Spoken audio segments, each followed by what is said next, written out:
Hello, beautiful people. Welcome to AfroTales TV, the home of powerful, emotional, and true life-inspired stories that touch the heart and open the eyes.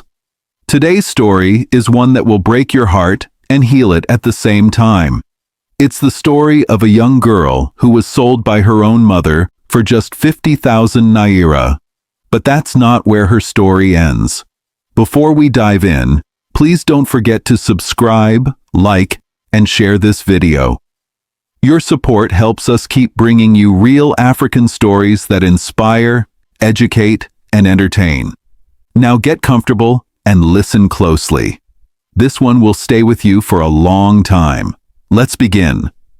My mother sold me for 50,000 Naira. My name is Grace. I was born in Asaba, Delta State, on a rainy Thursday afternoon. My mother, Linda, was just 18 when she had me. People said she was too young, too wild, and not ready to be a mother. But that didn't stop me from loving her. Even as a baby, I always reached out to her. I didn't know that one day, the same hands that rocked my cradle would hand me over to strangers for just 50,000 Naira.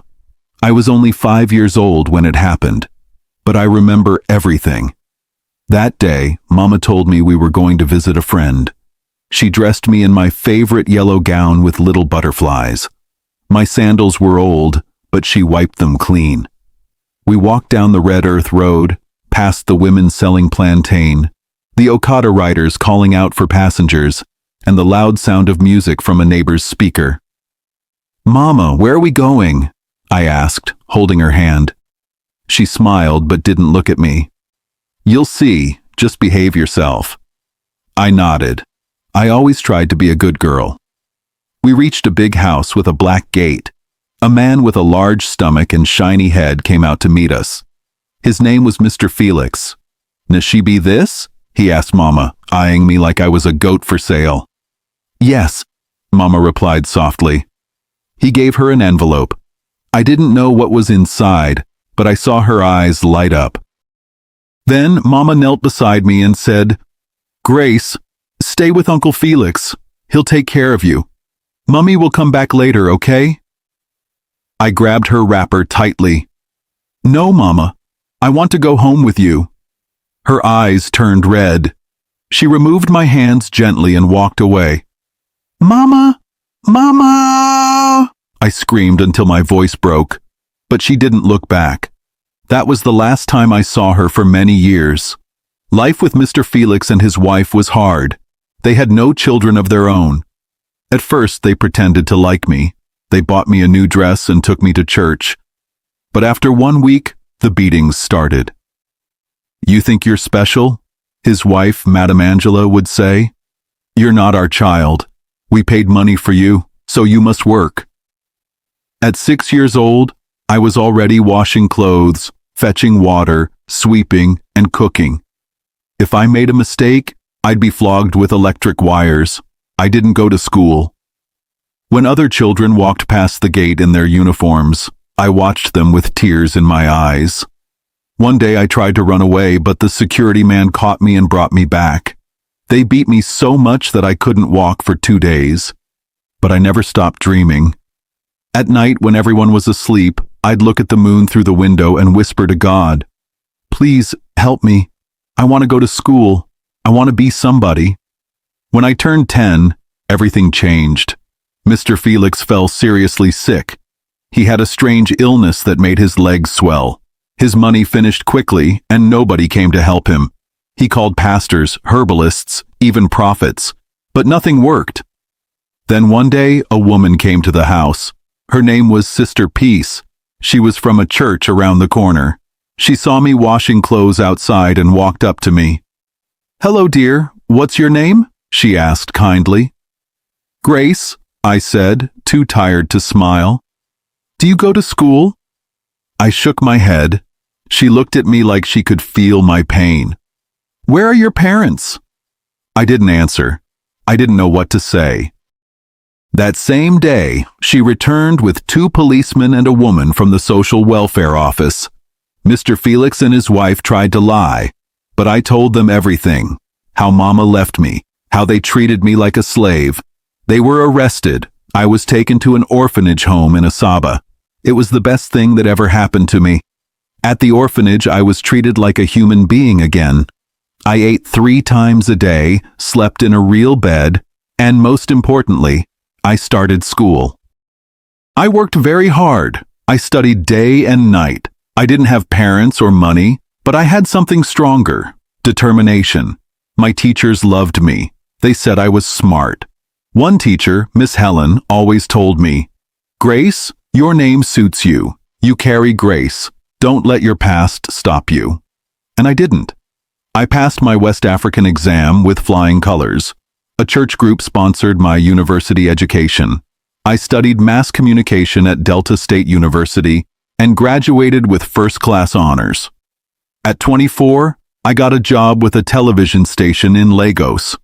I became a presenter, telling real stories of people who had gone through hardship, just like me. My face was on TV. People began to know my name. But the biggest surprise came one hot Tuesday afternoon.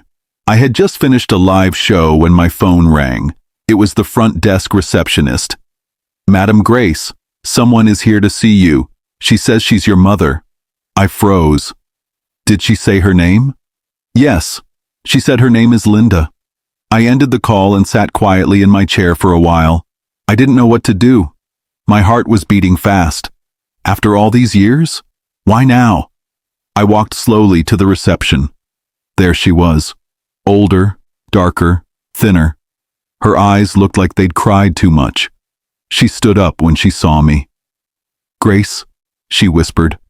I looked at her. For a moment, I felt like the 5-year-old girl again, watching her mother walk away. "What do you want?" I asked, my voice shaking. Tears ran down her face. "I'm sorry. I didn't know what I was doing. I was poor. I had no help. I thought I was giving you a better life." "You sold me," I said. "You took in 50,000 for me. I suffered. I begged God every day to bring me out of that place." She knelt on the floor, right there in the reception. "Forgive me. I've been looking for you. I was afraid. I didn't think you would ever want to see me." I stood there, staring at the woman who gave birth to me, but abandoned me. "Why now?" I asked. "I have nothing left," she said honestly. "No husband, no children. You're all I have." There was silence. A long, heavy silence. I didn't forgive her that day. It took time. I invited her to my house months later. We sat down and talked for hours. She told me about her life, how she lived with regret, how she lost everything. She showed me an old photo of me as a baby that she still kept. She had made a terrible mistake, a cruel mistake. But I also remembered what Sister Peace once told me. Forgiveness is freedom. It's not for them, it's for you. So I forgave her, not because she deserved it, but because I deserved peace. Today, my mother lives in a small apartment in Asaba, not far from where it all began. I make sure she eats well and goes for checkups. She still cries sometimes when she looks at me. "I don't deserve you," she says. And maybe she's right, but I am no longer that helpless girl in a yellow dress.